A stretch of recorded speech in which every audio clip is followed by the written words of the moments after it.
태극신금 2일 시작하겠습니다. 양도로 인해 현련하는 상속. 어떤 이들은 부의 대물림은 공정한 기회를 박탈하고 평등을 저해하니 제한해야 한다고 주장합니다. 많은 이들이 부의 대물림을 부정적으로 보는 경향이 많죠.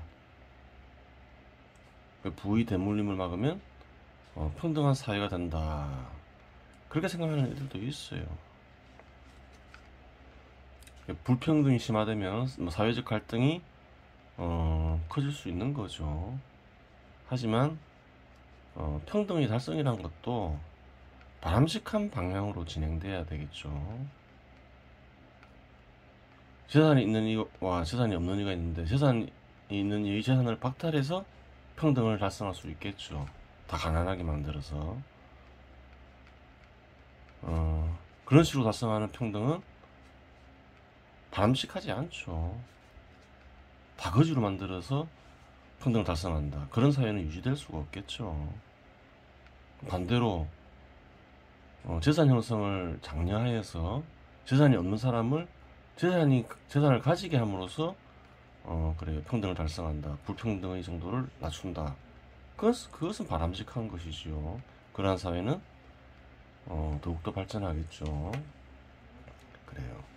그러한 부분이 현존하는 것도 사실이며, 공정한 기회라는 개념은 객관의 세상에 깃들어 있는 형의 하나인 것이기도 합니다. 그러한 주장을 하는 이들은 그러한 형을 취하여 주장을 하는 것인데, 그릇된 객관화 과정을 거친 편협함이 담긴 주관적 주장이라고 보면 됩니다. 우선 이 세상은 공정한 기회라는 한 가지 형에 의해서만 움직이는 것이 아닙니다. 만일 부의 대물림을 절대 부정할 경우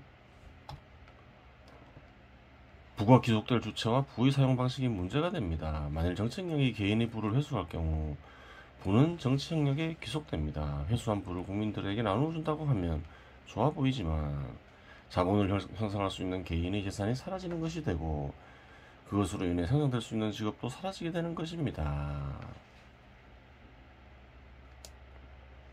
그러면 정부가 세금으로 거둔 부로 자본을 직접 만들어 상품을 생산하고 직접 직업을 만들어내면 되지 않겠는가 하는 생각을 가질 수도 있는데, 그것은 민간이 그러한 활동을 하는 것에 비해 경쟁력이 떨어짐이 경험적으로 확인이 되었으며, 모든 분야에서 그런 것은 아니겠으나 대부분의 영역에서는 그러합니다. 이는 사회에서 필요한 것을 감지하는 데에는 민간이 훨씬 우월한 것이 원인이 됩니다. 민간보다 국가가 더 불안한 형태로 분배할 수 있으면 역사적으로 공산주의 국가를 통해 이미 확인되었습니다. 그래요.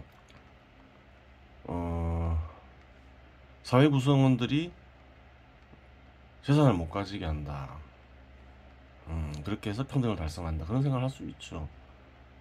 재산이 없으니 민간 기업은 생성될 수가 없잖아요. 투자를 할 수가 없으니. 근데 기업은, 현 시대에서 기업은 사회 구성원들이 삶의 터전이죠. 삶의 터전을 누가 제공해야 되나요? 정부가 제공해야 되겠죠.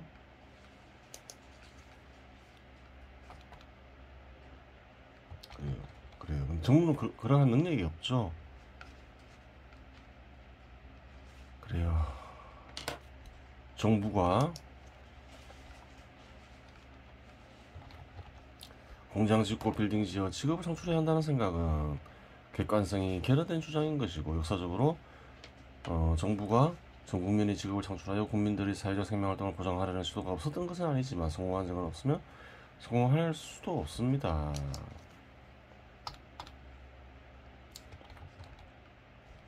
그래요. 오히려 시장이 고도화되며 개개인이 부를 소유하며 다른 인간들이 삶의 터전을 만들어내는 지금의 현실은 놀라운 일인 것입니다. 부를 얻는 과정에서 다른 사람의 인격을 침해할 소지가 발생할 수 있는데, 이는 정의상 용납할 수 없으니 그러한 침해가 발생하지 않도록 하고 기업을 운영하기 좋은 환경을 만들어주는 것이 정부의 기능 중 하나인 것입니다. 역사적으로 정치 영역은 어떻게 발전하나요? 공적 영역으로 변하죠. 그리고 생산은 거의 민간 영역으로 민간 영역으로 넘어가죠. 그럼 왜 그런가요? 사람들은 발전하는 방향으로 그래요. 방향으로 움직이죠. 그것이 사회 발전에 더 경쟁력이 있으니까, 더 유리하니까 그렇게 움직이는 거예요. 방향이 그렇게 가는 거예요. 부모가 자식에게 모든 것을 양도하는 것은 선천적인 것입니다. 자식을 가지면 많은 소득을 자식에게 쓰고 많은 노력을 기울여 키웁니다. 자식이 대가 없이 부모의 소득으로 키워진다고 하여 자식에게 정부가 세금을 내게 한다면 그래요. 그러한 일은 있을 수도 없겠지만 폭동이 일어날 것입니다. 그렇죠.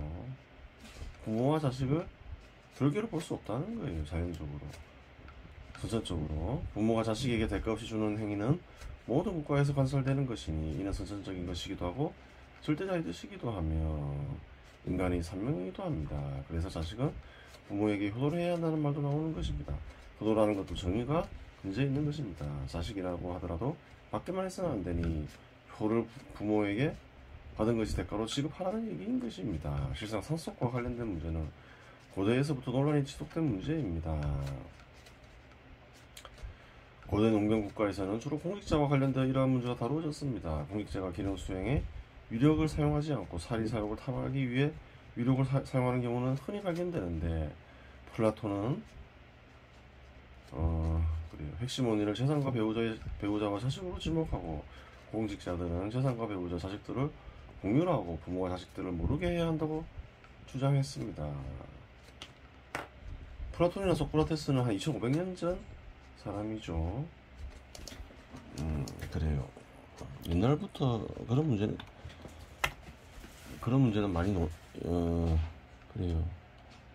거론됐어요.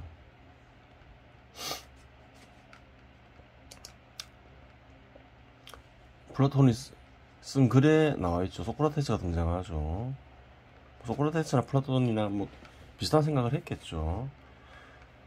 현재와 과거의 모든 법률의 기결인 새로운 법률은 다음과 같네. 즉 우리들의 아내나 자식들은 공동 소유로 하여야 한다. 현 시대에서도 굉장히 급진적인 주장이죠. 양치는 자기 자식을 알 수 없으며 자식 또한 그 양치는 알 수 없다는 것이네. 그 아내나 자식을 공유해야 한다. 공직자들 사이에서라도. 소크라테스 참된 수호자는 앞에서 말한 조건과 방금 말한 조건, 즉 재산의 공동소유와 가족의 공동소유를 겸해야 한다는 말이네. 다시 말해서 이 양자에 있어서 똑같이 내 것과 내 것 아닌 것으로 구별하는 것을 방지하여 나라를 분열시키는 일, 즉 각자가 개별적인 처자와 개별적인 쾌락과 고통을 지니고 있는 개별적인 집에 각각 자기 소유를 갖고 감으로써 나라를 분열시키는 일이 없을 것세. 따라서 그렇게 되려면 내 것에 대한 모든 사람의 견해가 같아야 하네. 이와 같이 내 것에 대한 견해가 일치된다면 자연히 기쁨이나 괴로움도 공동으로 느끼게 될 걸세. 그래요. 소크라테스는 사형당하죠. 소크라테스가 사회적으로 받아들이기 어려운 견해를 주장했음을 알 수가 있는 거예요.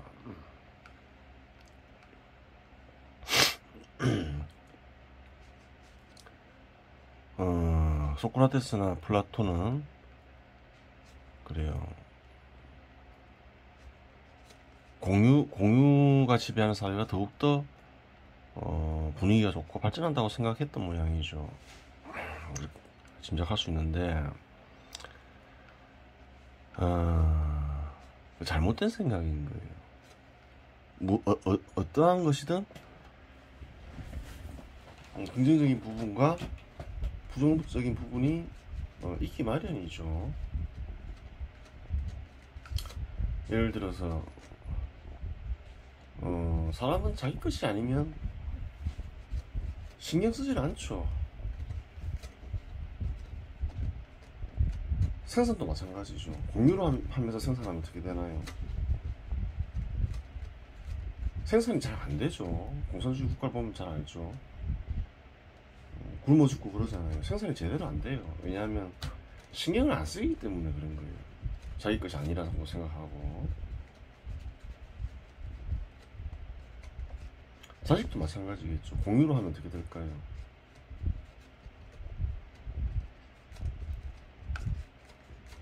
막, 뭐 아내나 자식을 공유로 하고 막 이런 그런 식으로 해버리면 사람은 자기 자식이라 생각하니까 신경을 쓰지. 돌보고 재산도 물려주려 하지. 자기 자식이 아니면 신경을 안 쓰려 하겠죠. 그래요. 사회가 유지가 되지가 않는 거예요. 아이들은 힘이 없잖아요. 아이들을 신경 안 쓰면 아이들의 인권은 굉장히 열악해지겠죠. 그게 현실이라는 거예요.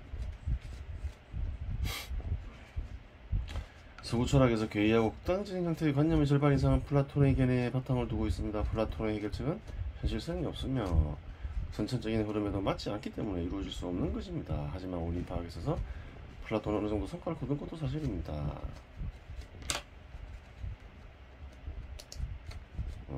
정리하자면 부의 상속 자체는 부당함이 없으나 정부가 공정한 기회를 제도적으로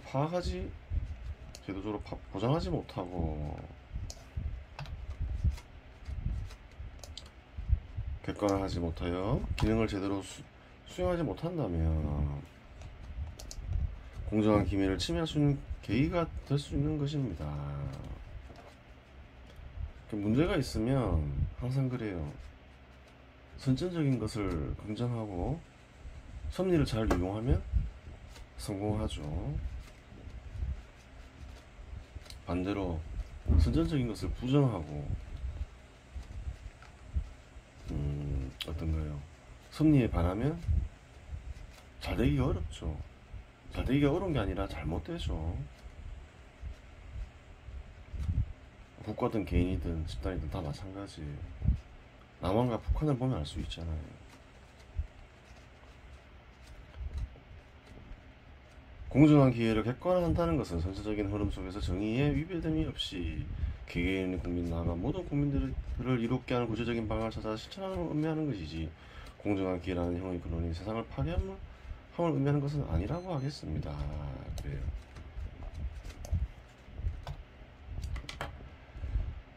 이번에는 이제 남은 시간 텔그마 정식 보겠습니다. 여기서부터 보면 되죠. 일체 호색 동기.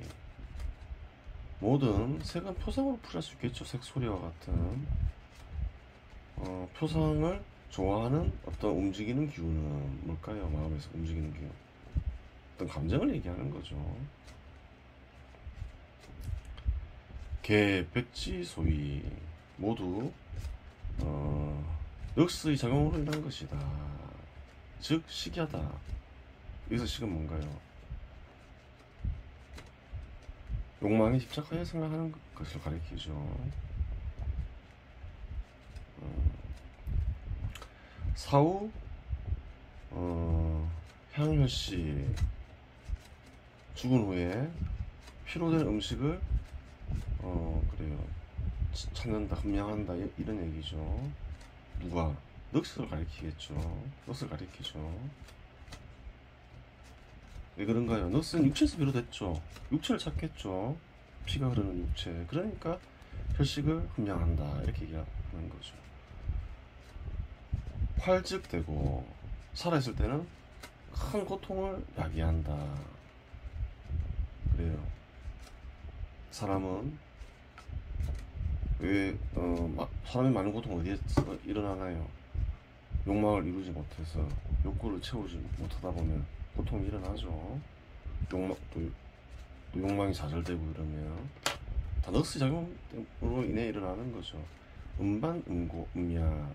음은 음으로 들어간다. 늑과 늑스 작용을 혹은 또 늑스 작용의 결과를 음으로 보고 있으면 알 수 있죠. 음반, 음야는 비유적 표현이죠. 결국 늑스는 그래요, 물체로 돌아간다, 혹은 육체로 돌아간다. 뭐 시체로 돌아간다, 뭐 이렇게 풀이할 수 있는 거죠. 물이 유치야. 물은 그래요. 무리를 이루는 것과 같다. 이러한 현상, 물건이 무리를 이루는 것 같다. 비슷한 것들끼리는 무리를 이룬다. 비슷한 것은 비슷한 것으로 돌아간다. 뭐 이런 말이죠. 하긴 연지는, 배우는 이는 음을 소멸시키고 다하고 단련한다.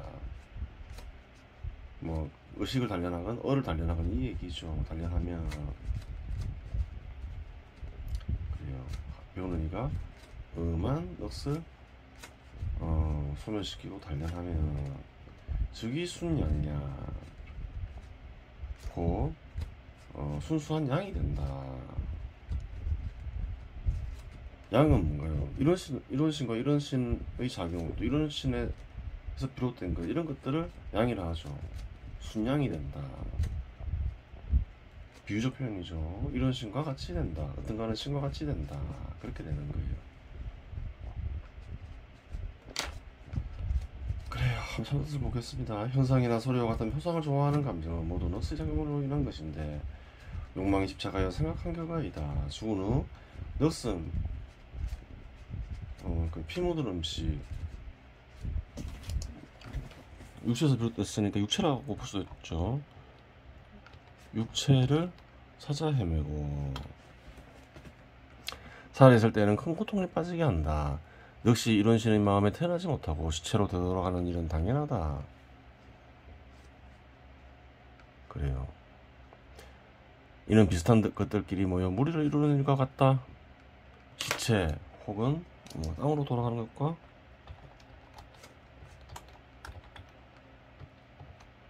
그렇죠.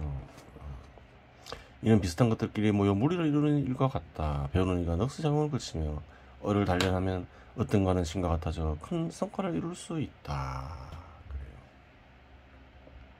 원신과 식신 편을 보면 원신과 식신에서 언급한 내용을 구체화하면 이러한 그림을 그릴 수 있죠.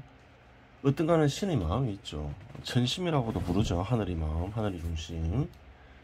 그 위에 사는 이는 누군가요? 이런 신, 원신이 살고 있죠. 물질과 공간으로 이루어진 세상에 뭐가 있나요? 육체가 있죠. 인간의 마음에는 인식하는 존재가 있죠. 그것은 의식이고, 인식하는 존재를 식신이라고 부르죠. 식신의 그릇은 의식인데 두 가지가 있다 했죠. 육체에서 비롯된 어떤가는 신에서 비롯된 얼이 있죠. 요동비는 얼을 혼으로 표시하고 한자로 넋을 백으로 표시하죠. 그래요.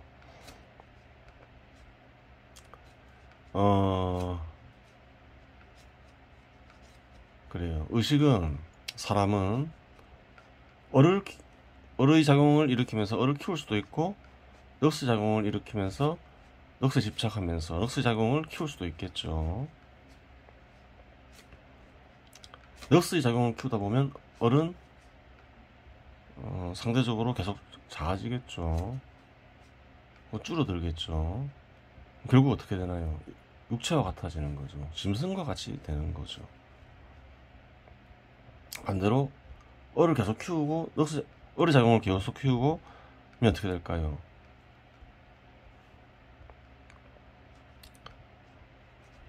또한 육체가 있는 이상 넋을 사라지게 하지는 못하겠지만 넋의 작용을 그리고 그칠 수가 있겠죠. 그러면 한순간이라도 어떤가는 신과 같이 되겠죠. 그래요.